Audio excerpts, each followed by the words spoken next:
皆さんこんにちは。いつも動画を見てくださりありがとうございます。昨日8月8日、ラゴちゃん2歳の誕生日でしたが、宮崎県沖で地震が発生。気象庁は2019年より運用を始めた南海トラフ地震臨時情報より初めて巨大地震注意を発表しました。そして今後1週間程度大きな地震に注意するよう呼びかけています。南海トラフ地震臨時情報の内閣府のリンクを概要欄に載せておきますので、よろしかったらチェックしてみてください。アシュラゴ。それを受けてまず初めにしたのはお水の冷凍。停電しても少しの間冷凍庫内を冷やし食品を守ります。溶けたら冷たいお水も飲めます。それから防災バッグの見直しも兼ねて中身をご紹介します。もし夫がいない時に地震が発生し外へ避難する時、運転ができない私はアシュラゴを連れて歩くので、リュックに準備をし玄関に置いてあります。まずはこちら、チャックには笛を装備しています。ラゴが反応しちゃいましたそれからヘッドライトも準備しています。ヘッドライトがあればリードを持っていたとしても片手は使えるので便利かなと。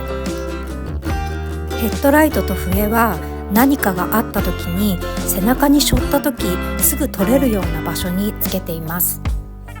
それではリュックの中を見てみましょう。まずはアルミシートが2枚。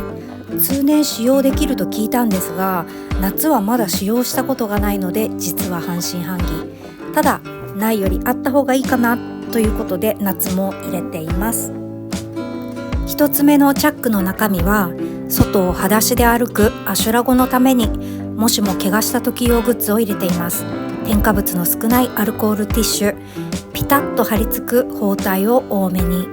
この包帯を貼ったまま歩かせると肉球も守れるので多めに準備しています。それからオキシドール、消毒液とハサミが入っています。これはカッターの方が持ち運びに安全性が高いので買いときますね。それでは次のチャックを開けます。あれ、カット面これは手前のゾーンに移動ですね。アシュラゴのタオルが4枚、そして燃やせるし軽い紙皿。これでご飯やお水を飲ませてあげようと思います。それから私のアルファ米。ご飯なんて食べられる状況ではなくても、私が元気でなければアシュラゴは助からないので、一応4食分。お湯がなくてもお水を入れて30分ほどで食べられます。そしてアシュラゴのご飯は1キロ約4日分になります。次が結構重要で、小銭を準備しています。自販機にもしも飲み物が残っていたら小銭があると買えますし、だいたい2000円分ぐらい入れて、歩く時にお金の音がすると犯罪に巻き込まれる可能性もあるので、輪ゴムでしっかりと留めて音がしないようにしています。それと現金は1000円札で準備しています。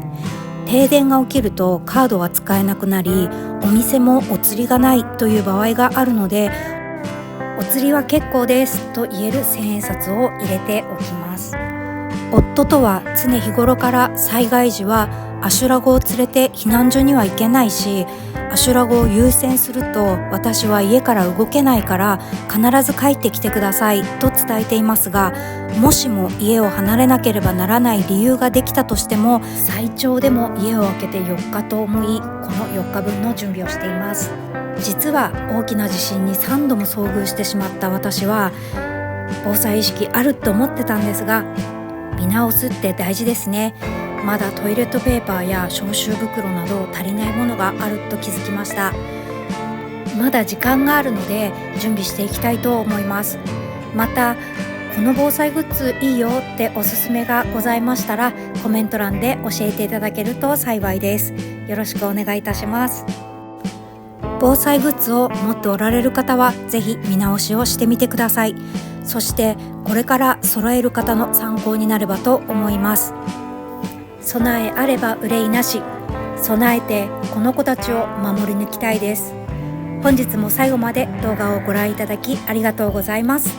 それではまた次回の動画でお会いいたしましょう。失礼いたします。